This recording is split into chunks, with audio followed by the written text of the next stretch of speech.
दोस्तों आज की फिल्म जो एक्सप्लेन करने वाले हैं उसका नाम है सर्वाइवल फैमिली। दोस्तों ये कहानी हमें आज की दुनिया की असलियत हमारे सामने लाकर रख देती है। ये बात सच है कि आज हम पूरी तरह से टेक्नोलॉजी पर डिपेंड हो चुके हैं, चाहे वो पैंट की जिप हो या फिर सनी लियोनी की पिक। लेकिन क्या कभी आपने सोचा कि अगर अचानक से एक दिन ये सारी टेक्नोलॉजी बंद हो जाए, आपका फ्रिज, आपके घर की लाइट, आपका इंटरनेट सब कुछ बंद हो जाए, तो क्या होगा दोस्तों? ये कहानी आपको इसी सवाल का जवाब दे रही है। तो चलिए कहानी की शुरुआत करते हैं। मूवी की शुरुआत में हमें टोक्यो शहर दिखाया जाता है जहां पे सभी लोग अपने कामों में बिजी हैं। उन्हीं में से हम सुजुकी फैमिली को देखते हैं।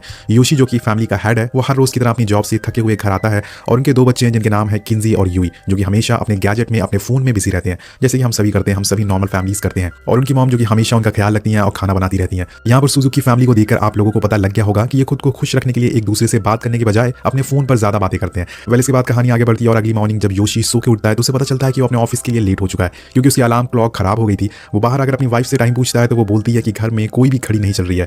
ये सुनकर योशी थोड़ा हैरान हो जाता है, लेकिन उसे लगता है कि शायद कोई प्रॉब्लम आ गई होगी जिससे ये सारी घड़ी एक साथ खराब हो गई। जिसके बाद वो घर की लाइट्स ऑन करता है लेकिन वो भी ऑन नहीं हो रही थी, तो वो परेशान हो जाता है कि अचानक से ये क्या हो गया है। तभी यूई जो कि योशी की बेटी है वो सोकर उठती है और जब उसे पता लगता है कि लाइट गई हुई है तो वो भागते हुए अपने रूम में जाती है और वो सबसे पहले अपना फोन चेक करती है जिसकी बैटरी पूरी तरह से खत्म हो चुकी थी। और ये देखकर वो बहुत चिल्लाती है क्योंकि दोस्तों टट्टी हो ना हो लेकिन हमारे फोन की बैटरी फुल जरूर होना चाहिए। वेल अगर फोन चार्ज ना हो तो हमें टट्टी भी सही से नहीं होती, ये सच बात है। और यही हाल हो गया था यूई का। वेल सारे लोग इस बात को इग्नोर करके अपने काम पर निकल जाते हैं, लेकिन जब वो अपनी बिल्डिंग की लिफ्ट को देखते हैं तो उन्हें वो भी बंद मिलती है और इस वजह से अब सारे लोगों को पैदल नीचे सीढ़ियों तक जाना पड़ेगा। और यहाँ पर योशी बहुत लेट हो चुका है, इस वजह से वो टैक्सी लेने के बजाय ट्रेन से जाना डिसाइड करता है। लेकिन जब वो स्टेशन पहुंचता है तो उससे पहले ही वहाँ हजारों लोगों की भीड़ दिखती है। हैरान करने वाली बात ये थी कि आज कोई भी ट्रेन नहीं चल रही थी। अब सारे लोग रेलवे का ऑफिशियल से इसकी वजह पूछते हैं तो उन्हें बताते हैं कि पावर आउटेज की वजह से कोई भी ट्रेन नहीं चल रही है। जैसे ही कोई ट्रेन चलना शुरू होगी हम आप लोगों को बता देंगे। जिसके बाद सारे लोग वहां से रोड ट्रांसपोर्ट का सहारा लेते हैं, लेकिन फ्यूल पावर या इलेक्ट्रिसिटी से चलने वाली सारी चीजें अचानक से चलना बंद हो गई थी। योशी बहुत कोशिश करता है कि वो टैक्सी वालों को ज्यादा पैसे देके ऑफिस पहुंच जाए, लेकिन बेचारे टैक्सी वालों की टैक्सी ही नहीं चल रही थी तो उन्हें क्या ले जाएंगे। वहीं दूसरी तरफ किंजी जो कि अपनी साइकिल से स्कूल की तरफ जा रहा था, लेकिन आज वो रोड का नजारा देखकर हैरान हो जाता है क्योंकि वहां एक भी गाड़ियां नहीं चल रही थी, सब लोग अपने कामों पे पैदल ही जा रहे थे। और इसी बीच कुछ बड़ी गाड़ियों वाले लोग किंजी की साइकिल देख के जलते हैं क्योंकि वो पैदल जा रहे थे और किंजी साइकिल पे, इसीलिए कहते हैं कि कभी कभी बिना टेक्नोलॉजी वाली चीजें भी काम आ जाती हैं। वेल इधर दोस्तों योशी किसी तरह से ऑफिस पहुंचता है, लेकिन अभी उसकी मुसीबत कम नहीं हुई थी कि उसके ऑफिस का ऑटोमेटिक डोर भी ओपन नहीं हो रहा था, जिसे मजबूरन वहां के लोगों को उसे तोड़कर अंदर जाना पड़ता है। पर जैसे ही वो लोग अपने फ्लोर पर जाते हैं तो पूरी बिल्डिंग की लाइट जा चुकी थी। सारे लोग सिर्फ सूरज की रोशनी से एक दूसरे को देख पा रहे थे। वहीं दूसरी तरफ घर पे मिर्जी जो कि अपने पड़ोसी से बातें कर रही होती है, उसके सारे दोस्त उसे बताते हैं कि वो आज रात के लिए कैंडल्स लेने जा रहे हैं। यहाँ मिर्जी को लगता है कि मे बी रात तक लाइट आ जाएगी और फालतू में वो कैंडल्स क्यों खरीदे, लेकिन वो फिर भी उनके साथ चली जाती है। और वहां जाने पर वो देखती है कुछ लोग बहुत सारा खाने का सामान खरीद रहे हैं, जैसे कि हमने लॉकडाउन के समय में देखा था। वो भी उन्हें देख के पानी की बॉटल्स और कुछ खाने का सामान खरीद लेती है। लेकिन इसी बीच वहाँ कैशियर आती है और अनाउंस करती है कि कैश काउंटर पर लगी मशीन चलना बंद हो गई है और जो भी सामान इस शॉप से खरीदा जाएगा उसकी पेमेंट अब सिर्फ कैश में करी जाएगी। खरीद लो और सामान अब सबके लगेंगे एल। वहीं हम देखते हैं कि योशी के ऑफिस में सारे लोग आराम कर रहे होते हैं और बातें कर रहे होते हैं कि ये कोई मामूली पावर आउटेज नहीं है, शायद इसके पीछे कोई बड़ी वजह हो सकती है। तभी उनका बॉस कहता है कि आज तुम लोग घर जाओ, आज तुम्हारी छुट्टी है, क्योंकि वो लोग फ्री बैठे थे और उनके कंप्यूटर्स भी काम करना बंद कर चुके थे। अब जो यहाँ सीन आने वाला था दोस्तों वो आपको हमारे देश में आई महामारी के दिनों की याद दिला देगा, और जहाँ पर हमने देखा था कि एक मास्क और सैनिटाइजर को कई गुना कीमत पर बेचा जा रहा था, और यहाँ भी कुछ ऐसा ही हो रहा था। योशी ऑफिस से बाहर आता है तो वो देखता है कि सारे लोग साइकिल्स ले रहे होते क्योंकि अब ना तो कार चल रही है और ना ही बाइक। योशी भी सोचता है कि वो एक साइकिल ले ले, लेकिन जब उसका रेट पूछता है तो वो सुन के हैरान हो जाता है क्योंकि उस रेट में एक साइकिल नहीं बल्कि एक कार आ सकती है दोस्तों। पर वो मजबूर है और उसे मजबूरन वो साइकिल लेनी पड़ती है और ज्यादा पैसे देकर। अब जब वो घर आता है तो पूरे घर में सिर्फ अंधेरा था। उसके बच्चे कैंडल चलाकर खाना खाते हैं और बाद में अपने रूम में सोने चले जाते हैं। उनके पास आज ना तो उनके फोन है और ना ही उनके गैजेट। यही वजह है कि उन्हें आज रात सही से नींद नहीं आती और सारे लोग दोबारा से बालकनी पे आते हैं और एक साथ खड़े होकर आसमान की तरफ देखते हैं। हम देखते हैं कि कितने अरसों बाद सुजुकी फैमिली साथ में टाइम स्पेंड कर रही है। वो सोचते हैं कि अगले दिन सब कुछ सही हो जाएगा, लेकिन दोस्तों इसी तरह से 3 दिन बीत जाते हैं और योशी अपने ऑफिस के लिए निकल जाता है। लेकिन उसका बॉस आके सबसे कहता है कि अब सब लोग यहाँ से चले जाओ और तभी ऑफिस आना जब पावर वापस आ जाएगी। लेकिन योशी उससे कहता है कि अगर हम काम नहीं करेंगे तो हमारे खर्चे कैसे पूरे होंगे, हम पैसे कैसे कमाएंगे। और ये सुनकर उसका बॉस बोलता है कि इस समय तुम्हें अपने परिवार के साथ वक्त बिताना चाहिए, ना कि पैसे कमाना चाहिए। इतने बड़े शहर में ऐसे रहना नामुमकिन है और कुछ दिन में तो इस शहर में जो सुविधा बची हुई है वो भी खत्म हो जाएगी और उसके बाद ना जाने क्या क्या होगा दोस्तों। ये बोल के वहां से चला जाता है और जब योशी बाहर निकलता है तो वो देखता है कि उसका बॉस पूरी फैमिली के साथ कहीं जा रहा है। वो अपने बॉस से पूछता है कि आप कहाँ जा रहे हैं, तो वो बताता है कि वो शहर छोड़कर अपने गाँव वापस जा रहा है जहाँ उसे पानी की कोई कमी ना झेलनी पड़े। दोस्तों लाइट ना होने की वजह से इस शहर में पानी की कमी हो चुकी थी, जिस वजह से लोगों को टट्टी रोक कर रखनी पड़ रही थी। और वहीं दूसरी तरफ मिर्जी पानी लेने के लिए पास के ही एक वाटर टैंक के पास जाती है, लेकिन वहां भी उसे कुछ नहीं मिलता। ऑफिसर आके बताते हैं कि पानी आना बंद हो चुका है, इसलिए वो उन्हें पानी नहीं दे सकते। तो पहले इतनी मुसीबत थी और अब यहाँ पर और मुसीबतें आने शुरू हो गई थी। यहाँ पर हम पहली बार टोक्यो जैसे बिजी और बड़े शहर को पूरा वीरान देखते हैं। ना तो रोड पर कोई कार थी और ना ही ग्रोसरी स्टोर पे कुछ खाने का सामान, ना स्कूल में कोई बच्चे थे। यहाँ से अब असली मुश्किलें शुरू होना चालू हो जाती हैं क्योंकि लोगों के पास जो खाना पानी का सामान था वो सब खत्म हो चुका था। सारे लोग अपने घर को छोड़ के अपने गाँव जाने का फैसला करते हैं और योशी भी अपने परिवार वालों के साथ बैठ के ये डिसाइड करता है कि कल वो सारे लोग गाँव चले जाएंगे। और नेक्स्ट डे पूरी फैमिली साइकिल से निकल पड़ती है। इसी बीच रास्ते में उन्हें एक शॉप दिखती है जहाँ पे एक आदमी पानी बेच रहा था, लेकिन वो इतना महंगा था कि उसे खरीदना कोई सोच भी नहीं सकता था। पर मित्सु जैसे तैसे करके थोड़ा सा पानी खरीद लेती है, जिसके बाद वो एक जगह बैठ के खाना खाते हैं और एयरपोर्ट की तरफ निकलते हैं। चलते हैं। लेकिन जब कार तक नहीं चल पा रही है तो प्लेन्स कैसे चलेंगे। वहां भी हजारों लोगों की भीड़ इकट्ठा थी और इसे देखकर उनके हाथ निराशा ही लगती है। अब वो लोग इतनी दूर आए थे तो उन्हें रात बिताने के लिए कोई जगह भी चाहिए थी, जिसके लिए वो एक होटल रूम लेके रेस्ट करते हैं और मित्सु कहती है कि उन्हें वापस टोक्यो चले जाना चाहिए। लेकिन योशी बोलता है कि टोक्यो में अब कुछ नहीं रखा,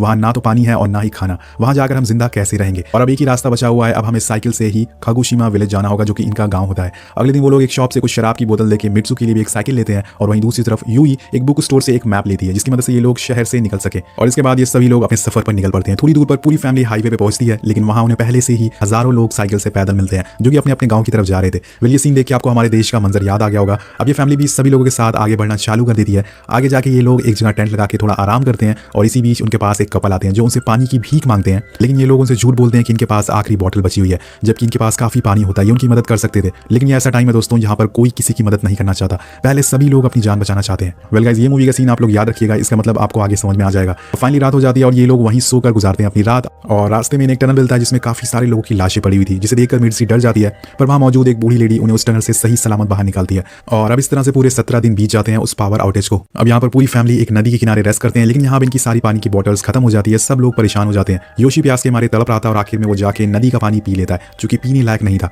और वहां से निकलते टाइम इनका सामना एक भयंकर तूफान और तेज बारिश से होता है। ये लोग इसे बचने के लिए एक फ्लाईओवर के नीचे रुकते हैं, लेकिन इसी बीच योशी को बहुत ही तेज पॉटी आ जाती है और वो भागते हुए तेज बारिश में भागने चला जाता है। और जब थोड़ी देर बाद बारिश रुकती है तो इनके सभी खाने का सामान, इनके कपड़े, यहाँ तक कि इनकी साइकिल का टायर भी खराब हो चुका था। और योशी ये सब देखकर रोने लगता है, लेकिन क्या कर सकते हैं। वेल गाइस कहानी में आगे बढ़ते हैं। अब खाना पीना ना होने की वजह से ये लोग एक शहर में रुकते हैं और उनके दोनों बच्चे एक स्टोर में जाते हैं कुछ खाने का सामान ढूंढने के लिए। वहां उन्हें इंसानों का खाने का सामान तो नहीं मिलता, लेकिन उन्हें कैट फूड मिल जाता है, जिसे लेकर वो वापस आते हैं। और जब यूसी उस खाने को खाती है तो उसे उल्टी हो जाती है, लेकिन अब इनके पास कोई रास्ता नहीं है, इसे ही खाकर इनको आगे बढ़ना होगा क्योंकि इंसानों वाले खाने तो अब हर जगह से खत्म हो चुके हैं। और वही खाकर वो लोग दोबारा से सफर शुरू करते हैं। और अब इन्हें चलते चलते पूरे 22 दिन हो चुके थे। अब रास्ते में इन लोगों को कुछ कैंपर्स मिलते हैं जो कि बहुत ही अच्छा खाना खा रहे थे और योशी की फैमिली इन्हें देखकर बहुत ही जेलस होती है क्योंकि वो कई दिनों से भूखे हैं, उन्हें अच्छा खाना नहीं मिला है। इन्हें देखकर योशी बिल्लियों का जो खाना होता है उस पर से रैपर निकालने लगता है ताकि इन्हें पता ना चले कि ये लोग जानवर का खाना खा रहे हैं। अब कुछ देर बाद वो कैंपर्स रोड के साइड में उगने वाले पेड़ के बारे में इन्हें बताते हैं जिसे खाया भी जा सकता है। तो ये जानकर ये लोग काफी खुश होते हैं और इन दोनों लोग की दोस्ती भी हो जाती है। वेल इसके बाद ये लोग भी उनके साथ आगे बढ़ते हैं, लेकिन थोड़ी दूर जाने पे उन्हें अपना रास्ता चेंज करना पड़ता है। और अब चलते चलते कई और दिन बीत जाते हैं और ये फाइनली एक एक्वेरियम शॉप पर पहुंचते हैं जहां पर काफी लोगों की भीड़ दिखती है। और दरअसल ये लोग एक्वेरियम में रहने वाली मछलियों को निकाल कर खा रहे थे। जब योशी उस आदमी के पास खाना मांगने जाता है तो वो आदमी उसे ये कह के मना कर देता है कि खाना खत्म हो चुका है। योशी उसके पैर पकड़ लेता है, उसे भीख मांगता है, लेकिन वो आदमी वहां से चला जाता है। अब यहाँ दोस्तों सुजुकी फैमिली को समझ आ जाता है कि उन्हें उस फैमिली को पानी दे देना चाहिए जो उन्हें कैंप में मिले थे। अब खाना ना मिलने की वजह से इन्हें भूखे पेट ही आगे बढ़ना पड़ता है और हमें पता चलता है कि अब पूरे 67 दिन बीत चुके हैं। सारे लोग भूखे मारे तड़प रहे थे और सबकी तबीयत भी खराब होना चालू हो जाती है। इसी वजह से ये लोग एक नदी के किनारे आराम करते हैं और योशी भूख के मारे मजबूरन एक कीड़े को खाने वाला होता है। लेकिन इसी बीच वहां एक पिग दिख जाता है जिसे देख के ये लोग बहुत ही खुश हो जाते हैं कि चलो अब खाने का इंतजाम हो गया है। लेकिन उस पिग को पकड़ना इतना आसान नहीं था। पूरा परिवार उसे पकड़ने की कोशिश करता है और आखिर में वो पिग नदी के किनारे भाग जाता है, लेकिन योशी उसे पकड़कर मार डालता है। और ये देखकर सभी लोग बहुत ही खुश हो जाते हैं कि फाइनली अब उन्हें एक अच्छा खाना मिलने वाला है। को काटने की बारी आती है तो वो लोग ऐसा नहीं कर पाते, उनके हाथ कांपने लगते हैं। और इसी दौरान वहां एक बूढ़ा आदमी आता है जो इस पिग को काट देता है और सभी को लेकर अपने घर आता है। जब ये लोग उसके घर पहुंचते हैं तो वहां इन्हें हैंडपंप दिखता है और उसे देखकर ये सभी इतना ज्यादा खुश होते हैं कि जैसे इन्हें खजाना मिल गया हो। सभी लोग पेट भरकर पानी पीते हैं और वो आदमी इन्हें पेट भरकर खाना भी खिलाता है। सच कहा गया दोस्तों, अगर आपको खाने की असली कीमत पता करनी है तो 4 दिन भूखे रहकर खाना खाइए, तभी आपको उसका असली टेस्ट और असली कीमत पता चलेगी। और यूई को इतने दिन बाद खाना मिला था और इसे खाते हुए वो रोने लगती है। अब वो बूढ़ा आदमी इन सभी लोगों के साथ मिलकर उस पिग को काटता है और पकाता है। जब रात होती है तो इन्हें सोने के लिए एक जगह भी वो देता है। वो बूढ़ा आदमी इन लोगों को अपने बच्चों की फोटो दिखाता है और यहाँ हमें पता चलता है कि ये बूढ़ा आदमी कोई और नहीं बल्कि उसी आदमी के माँ बाप हैं जिन्होंने यूशी से पानी मांगा था। तो आप सोच सकते हैं कि यूशी ने उन्हें पानी तक नहीं दिया था और उन्हीं के माँ बाप ने इन लोगों को पेट भरकर खाना खिलाया और इन्हें सोने की जगह दी। दोस्तों इसी को शायद इंसानियत कहते हैं। और अगली सुबह वो सभी लोग खूब एंजॉय करते हैं और उस बूढ़े आदमी ने उस पूरे पिग को पकाकर इन्हें दे देता है और साथ में कुछ और खाने की चीजें देता है ताकि इन्हें आगे का सफर आसान हो सके। वेल गाइस आज के टाइम पे कौन किसकी इतनी मदद करता है, लेकिन शायद इनकी फैमिली की किस्मत अच्छी है। अब ये लोग उस सामान को लेकर वहां से अपने गांव की तरफ निकल पड़ते हैं और आगे जाने पर उन्हें एक नदी मिलती है। केंजी ने मैप में गलत रास्ता ले लिया था, लेकिन अब इन्हें ये नदी किसी तरह से पार करनी होगी और सभी लोग मिलकर एक राफ्ट बनाते हैं। अपने सामान को रखकर उस पर पार करने लगते हैं, लेकिन इसी बीच तेज बारिश होना चालू हो जाती है। और एक बार सामान रखने के बाद योशी और केंजी दोबारा अपनी साइकिल को ले जाने के लिए आते हैं, लेकिन बारिश के कारण पानी का बहाव बहुत ही तेज हो चुका था और नदी का पानी बढ़ जाता है और योशी उसमें डूबने लग जाता है। और केंजी उसे बचाने की पूरी कोशिश करता है, उसे बचाने के लिए वापस जाता है, लेकिन वो उसे पकड़ नहीं पाता और देखते ही देखते योशी पानी में डूब जाता है। ये देखकर पूरी फैमिली टूट जाती है और रोने लगते हैं सभी लोग। बारिश रुकने के बाद केंजी दोबारा से अपने डैड को ढूंढता है, लेकिन अब उनका कुछ पता नहीं चलता। बस उनके बालों का एक विग मिलता है जो कि योशी पहना करता था। और दोस्तों इसी तरह से पूरे 94 दिन बीत जाते हैं और तीनों अपना सफर फिर से शुरू करते हैं।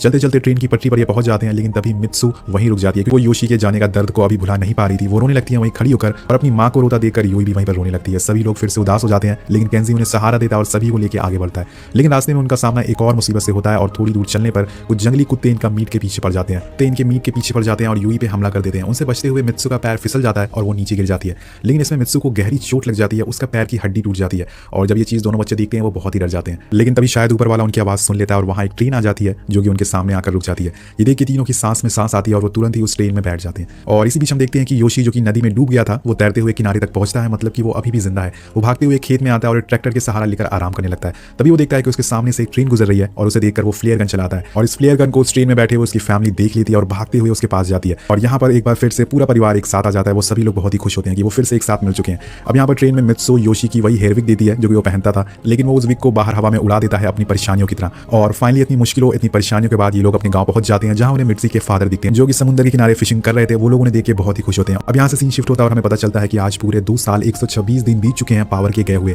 सारे लोग उस गांव में अब आराम से रहने लगते हैं और वो वहाँ की सारी ऑर्गेनिक चीज़ों को खाने लगते हैं जो उन्हें शहर में कभी नसीब तक नहीं होती थी। वो लोग ना तो मोबाइल फोन यूज़ कर रहे थे और ना ही कोई इंटरनेट। अब दोस्तों गाँव की ताज़ी हवा को महसूस कर रहे थे वो लोग। और एक दिन जब सारे लोग सो रहे होते हैं तो अचानक से योशी को एक अलार्म सुनाई देता है। जब वो उसका पीछा करता है, उसकी आवाज़ का पीछा करता है, तभी उसे एक घड़ी मिलती है जो कि अब सही हो गई थी। अब सभी लोग घर के बाहर आते हैं और वो देखते हैं कि पूरे शहर की लाइट आ चुकी है और फोन में नेटवर्क भी आना शुरू हो गए हैं। मतलब अब सब कुछ सही हो गया, पहले जैसा हो गया है। लेकिन यहाँ उनके चेहरे पे खुशी की बजाय दुख होता है क्योंकि अब उन्हें फिर से अपनी वही बोरिंग लाइफ को कंटिन्यू करना पड़ेगा। अब कुछ दिन बाद वो लोग टोक्यो वापस आ जाते हैं और हमें यहाँ इसका रीजन पता चलता है कि ऐसा क्यों हुआ था। साइंटिस्ट को पता चलता है कि ये पावर आउटेज का रीजन है सोलर फ्लेयर जो कि अपनी पीक से ज्यादा हो गई थी। इसी वजह से पूरी दुनिया की लाइट चली गई थी। और हम दोबारा सुजुकी फैमिली को देखते हैं जिसमें कि अब सारे लोग एक दूसरे से बातें करने लगते हैं क्योंकि उन्हें अब एक दूसरे की इंपॉर्टेंस पता चल चुकी थी। वेल, आप लोगों को क्या लगता है कि हम लोग टेक्नोलॉजी के ऊपर इतना ज्यादा डिपेंड हो गए हैं कि हम उसके बिना एक दिन भी नहीं रह सकते? लोग पैसे कमाने के जुनून में इतना भंग हो गए हैं कि उन्हें अपने पीछे छुटी हुई ताज़ी हवा नहीं दिख रही है। और इसी गुड मैसेज के साथ ये मूवी यहीं खत्म हो जाती है।